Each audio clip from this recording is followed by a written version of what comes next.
Hey, how's everybody doing? This is Alexander Investment Insights coming back with another video. We're going to go over some stocks today like S&P 500. We're going to go over Dell. We're going to go over SMCI. Stocks like, of course, Nvidia, Palantir. Stocks like Tesla. Let me get this out of here. Stocks like Tesla and a lot others. So we will get right into the video and let's do it. Let's start with the S&P 500 and see what it did today. If we go down to the 5-minute charts, it kind of really just stalled out pretty much today. Really had no sense of direction. See, in the morning just came down, came back up, and through the afternoon just kind of did that. We did have a drop once it hit that intraday high. Didn't want to go past that intraday high, really. It had to drop to the downside and then recovered back to the upside. So really kind of sideways on SPY today. It's kind of a nasty day to get scalps there in the morning, but we'll go. So I still have that 542 level on the support on SPY. So watch this on the downside if we start coming down tomorrow, because we do have new home sales. That is about 1 or 30 minutes after the market opens. So we're going to want to see how that reacts. Yeah, 30 minutes after the market opens, how SPY reacts to that, if that's going to push down SPY or not. But really the big day to tomorrow for news on the SPY 500 and the indexes is Thursday, right? Because at 1 hour before the market opens, we have final GDP quarter to quarter, and then we also have unemployment claims, and then 30 minutes after the market opens, we have pending home sales. So that's going to be the day on bigger day on Thursday when we get that pre-market movement, either to the upside or to the downside. So just once again, watch that 542 support on SPY 500. I will put a resistance here. I'll put a resistance pretty much right here at 547. So 547 resistance is now resistance, and then we'll go over to the other stocks and we'll see what we could expect for them. So let's go to SQQQ. This runs the inverse of QQQ. So having some pull down today since the SPY 500 did go up. So we're gonna put a resistance here at 880. So 880 is our resistance on SQQQ. If that level breaks with confidence to the upside, then we'll see SQQQ go higher, and then we'll see some pullbacks on QQ and SPY 500. Let's go to Apple and see what it did today. So pretty much just not really much, just stalling around our resistance at 210.20. I have another resistance at 215, and then I have support here at 200. Microsoft still going up a little. I will move support up to right around here at 443. So 443 is support.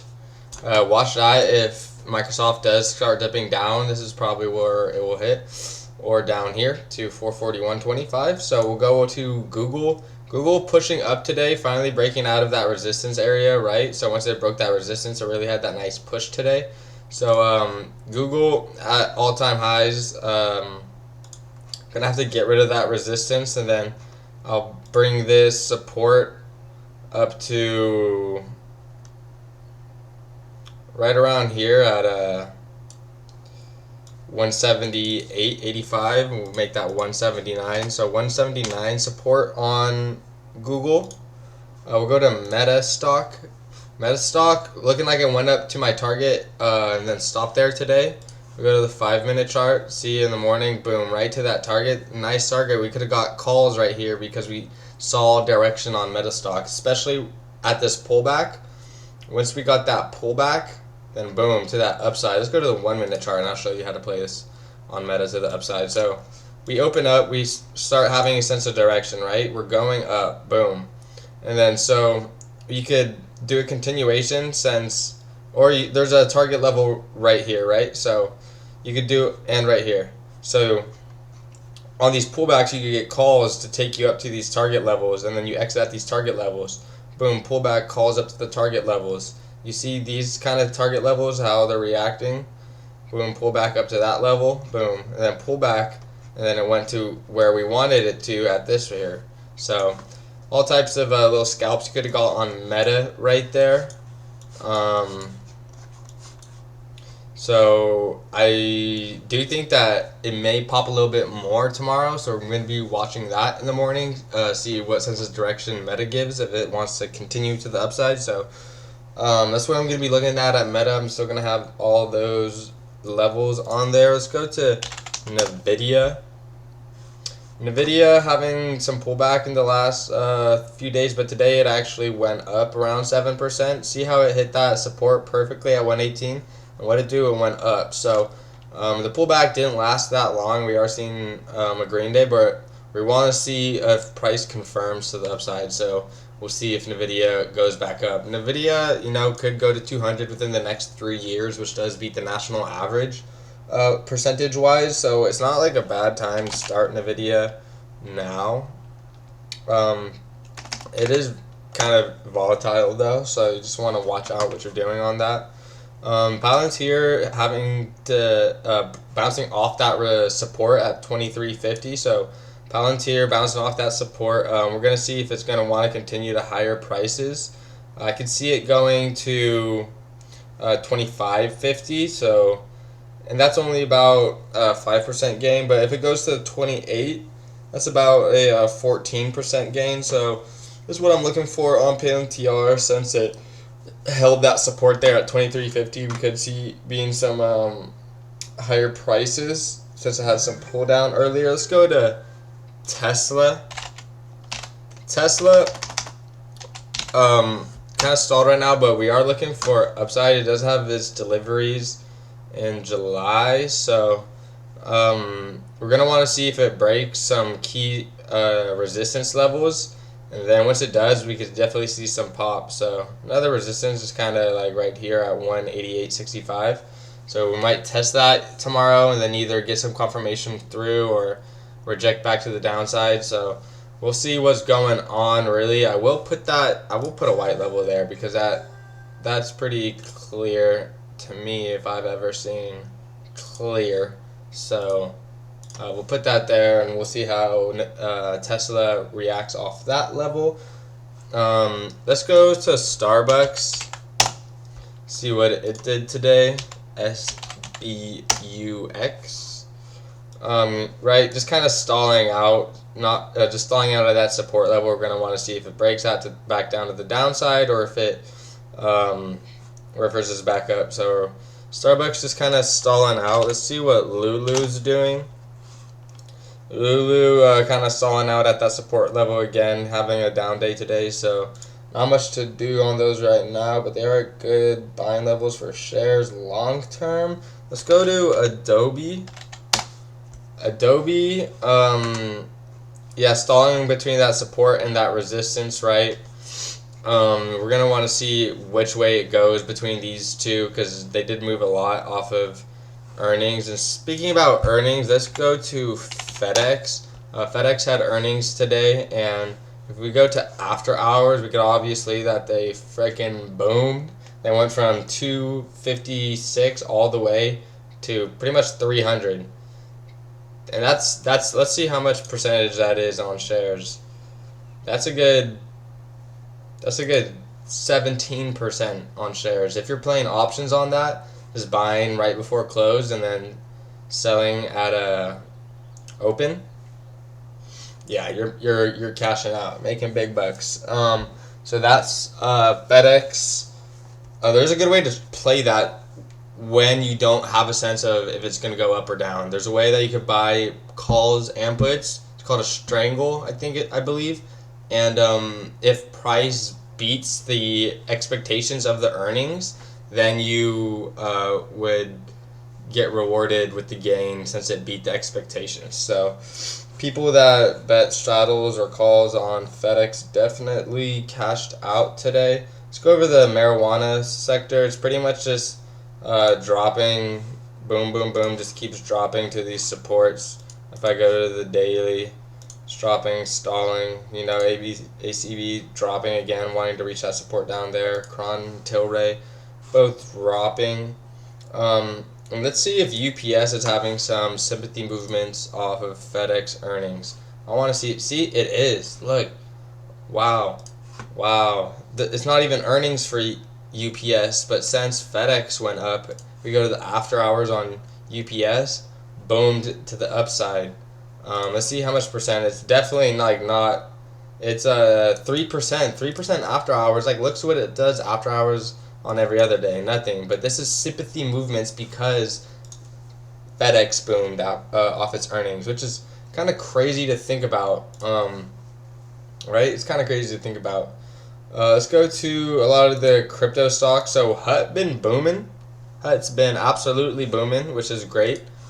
We had that resistance there at $12. We then turned it to support since it boomed, and there we go. Boom, passed our target all the way up to the upside. Cut some shares. Good profit, went all the way to 15. Well, we'll see if it keeps going up. One thing it will do is pull back eventually, so just know that. You see that it went 17% today. A lot of the crypto stocks had a nice run in the past few days. Fun.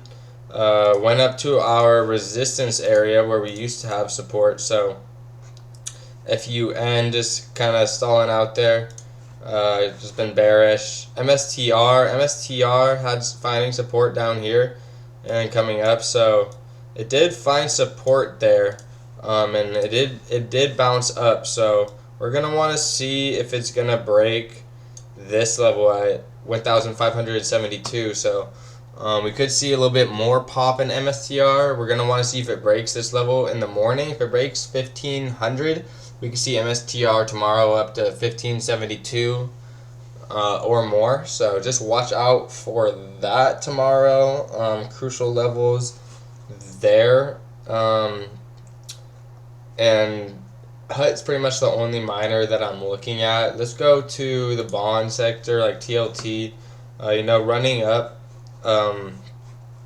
up. So just keep your ears to the feds, and if they're going to lower interest rates, don't listen to the talk, what people are saying. Listen to what's happening. Like, are interest rates getting lowered or not? I'm starting into the commercial real estate field, so I'm getting a good sense of, I already know a lot about interest rates, but now I'm getting a good sense of how they really affect the economy, like the real estate economy and all types of different economies. So that's pretty cool to learn about. It's TLT and TMF right there. Let's go to the financial sector. Having a bit of pull down today. See how it went to our resistance, hit that resistance at 440 and then pulled down, right? They want to go up past that resistance on Bank of America. Same with JPM, went exactly to that resistance at 199 and then pulled down. So that's what's looking like on the financial sector right now. Burke just been kind of stalled out. Berkshire Hathaway. We might soon have a little bit of a drop. We're gonna have to wait and see. It hasn't had earnings in a long time, or I don't know if that's just a glitch, but yeah, Burke. We're gonna want to see how that's doing. If they're gonna break some support levels around here. If it breaks this level, 402 will drop down to likely 395.75, and if it breaks this level, we'll probably have around a 15 to 20% pullback, down to 370. So, and then that'd be time to load the boat on BRKB. Let's go to Nike. Nike as well. Nike kind of stalling out. Did have a down day today. So definitely not wanting to pass that resistance of $98. So just watch that. If Nike does have earnings on Thursday. So if they do bad on earnings, Nike can crash down, because look how much they've been moving off earnings. Nike can crash down to this level here at 80. And if Nike crashes down to this 80 range, we are loading the boat. I'm talking about shares, talking about leap calls, talking about all types of things with Nike, because hasn't been Nike is a big company, right? They own a lot of things, and their shoes are very popular. If you think Nikes are going away anytime, probably wrong. But yeah, hasn't been at this level since 2020, and then also 2019, and 2020 and 2022. So just watch that on Nike. That 80 level is a big support. We're just gonna want to wait till earnings to see what it does. Let's go to PANW. PANW's been kind of bullish, but it's been stalling out this past week, right? Breaking that resistance level. Not breaking it actually. There's a resistance level right here. You see how it's going up to it and then reversing down. So if we actually get a full candle above this resistance level, we could definitely see some more upside on PANW. But basically, that's what I'm looking for right now. Other than that, I'm gonna try to make more videos. I'm gonna try to make a lot more videos. Follow my Instagram. Make sure you subscribe and like. I'm gonna make more lesson videos, crypto, tech videos, a lot of retail stocks. I'm just trying to like brainstorm other content that I could do, because pretty consistent on my Instagram channel, and I'm decently consistent on here. I could be uploading a lot more videos, but it just comes down to the time and all the types of endeavors that I like to do. So if you like this video, make sure you leave a like and a comment, and I greatly appreciate that. So I'm going to leave the video on there. Make sure you know where direction is on SPY. If you are scalping or trading in the morning, it will help you out a lot. And have great risk management. Other than that, have a great rest of your day. Bye.